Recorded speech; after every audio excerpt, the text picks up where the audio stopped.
Hello everybody, my name is Cotangent Theta, and today I'm going to teach you a drill that you can use to improve your tracking. Now, as you know, each time I review one of my competitive matches, there are some actionable items that I take away from that, and some of those turn into drills which I then go and perform during the same episode, so that you can see all the things that I need to do to continue to improve and continue to rank up.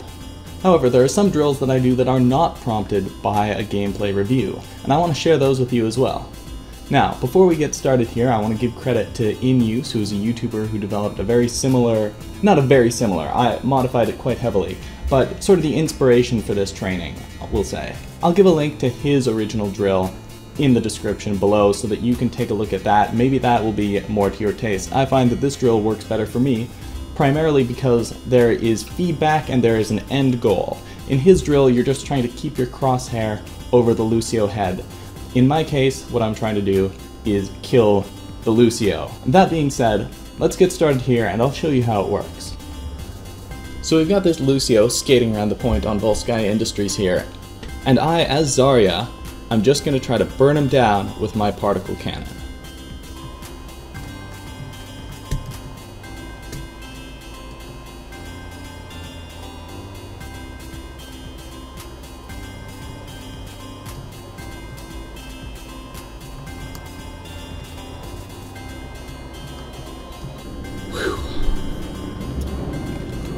Now, what made that so difficult? Well, I'm going to show you the settings right here so that you can see. The answer is simple, and it's also the reason that we use Lucio. It is his healing aura. So take a look at these settings. This is a custom game mode that I've created, alright? So first of all, I disabled health packs so that the Lucio isn't going around grabbing health packs and messing up your training. I sort of wanted this to be as pure as possible, just your DPS as Zarya versus his healing per second with his healing aura. We've got Volsky Industries here, which is, I find, one of the best maps for this. You could also do Horizon Lunar Colony, has a nice open area there. I was also thinking King's Row, but unfortunately the Lucio does not just go to the point because it is a hybrid map and not a pure assault map. Granted, you don't necessarily need the Lucio to just go to the point, right? As long as he's sort of going towards you, that's technically enough for the training. So you can do it anywhere with open space where Lucio's going to come to you. But Volsky Industries is a particularly good, reliable map for this. Now, this is the interesting part. The hero-specific settings. For Lucio, I turned Amp It Up off because, again, I wanted to make this your DPS versus his healing per second. Granted, you could have it on, it would be like a little difficulty boost, like a little timeline, oh, you gotta burn him down before he uses Amp It Up. And that, I would recommend definitely lowering the amount of healing that he does here, because I have him healing at 435%. That is a lot of healing per second. I've actually managed to kill the Lucio at as high as 450%, but it is extraordinarily difficult, let me tell you. At this extremely high healing, just like another 10 or 15% makes such a huge difference in how difficult this training is. But this is also one of the advantages of this drill. If you increase his healing dealt, that is effectively increasing the difficulty of the drill. Now, if you get up to 500% and you are still killing him through all of his healing, you could also reduce Zarya's damage dealt, and that would increase the difficulty further. To be honest, I'm not sure at what point Lucio will start just out-healing your damage regardless of what your accuracy is, but I would imagine that, well, you would have to be pretty darn good. You would have to be quite a bit better than me to start needing to adjust Zarya's damage dealt.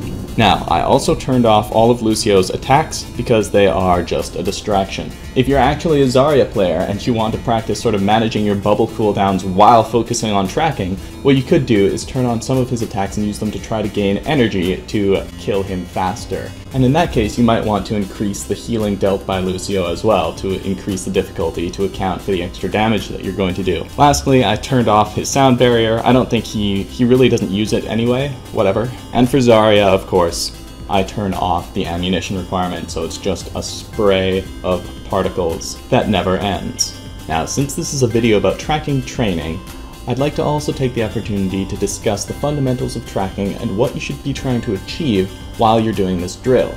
There are three fundamental components to tracking. prediction, visualization, and execution. It's important to understand that this drill is focused on the latter two, visualization and execution. To sort of describe the difference between these, prediction is all about, obviously, predicting what your opponent is going to do, reading your opponent's movements. The reason you don't want to get too focused on predicting this computer Lucio's movements is that they're quite unlike regular human movements. Whenever you're in a game, in a match, you should be focused on your opponent's movements, what they are trying to do, their psychology, where you think they're going to go. Blue Skies made a great video about reading your opponent and predicting their movements that I'll link to in the description down below. But it's important to understand that this training is not about prediction. It is about visualization and execution. Now, what's the difference between these two things? Well, let's imagine that you had a pre-drawn path for you on the screen, and your goal was to trace your crosshair over this path as quickly as possible. That would be a pure execution training. Here, we also incorporate visualization, which means that given that Lucio is moving in a particular direction, you need to be able to visualize where his hitbox is going to go and draw that line for yourself in your mind. Now, we're not predicting any changes in motion, we're just following Newton's laws of motion here, right? A Lucio in motion tends to stay in motion, and a Lucio at rest tends to stay at rest. And if he ever deviates from this, we just react to that. We simply react to it. We do not try to predict his changes in momentum, we just react to them as they happen. And you can see that here in this footage. What I'm doing is I'm tracking him as he moves in one direction, and then when he changes, I snap my mouse over to his new location and then continue moving. So the movement is like this snap and then continue with a smooth movement, or as smooth as I can manage with my current tracking skills. So this is what I mean about prediction versus visualization versus execution. This is training for the latter two, visualization and execution. So folks, right about now you might be asking yourself, well, why do you need to snap back onto the target? Why do you ever lose track of him to begin with? Why can't you just stay on him, right? Isn't that the best case scenario? You just stay on the Lucio at all times? Well, I'll tell you the reason why not. It's because it is impossible. And I don't just mean I'm not good enough to do it, I mean it is physically impossible. Unless you're an Omnic, you cannot track this Lucio or any character perfectly in Overwatch. And I'm going to show you why right here. So, it's all about your physical limitations as a human being. Provided you're a human being, right? If you are an Omnic, this does not apply to you, folks. So the average human reaction time is about 1/5 of a second. Maybe some really top pro gamers have a bit below that, they squeeze below it. Maybe if you're not such a great gamer, you know, it's going to be a little bit higher than that. Realistically though, the reason that these top gamers are top gamers is not because they are physically better than you, they have physically better reaction time than you. That's not the reason. It's because they're aware of their limitations and they play around them, and that's what you need to do too. So take a look at this. Take a look at this right here. Right, I already said that the human reaction time is about 1/5 of a second. This is how far Lucio moves in about 1/5 of a second. This is just slightly more than 1/5 of a second here. And you'll notice he has speed boost on. I reduced his movement speed in the settings to account for the speed boost, so this is how fast he will move if he has his healing aura on in a regular game. Look at this. Look at this, folks, this is insane.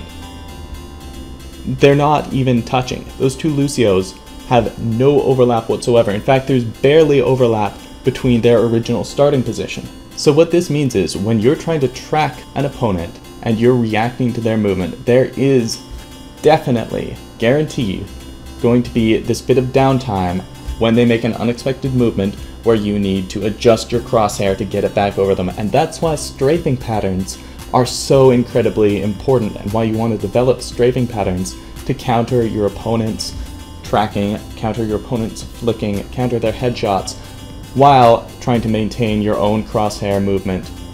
Everybody, my name is Cotangent Theta, and this has been my tracking training tutorial. If you enjoyed this video, hit that like button. If you're new here, hit that subscribe button. I hope you all have a great day, and remember, if something's worth doing, it's worth doing badly.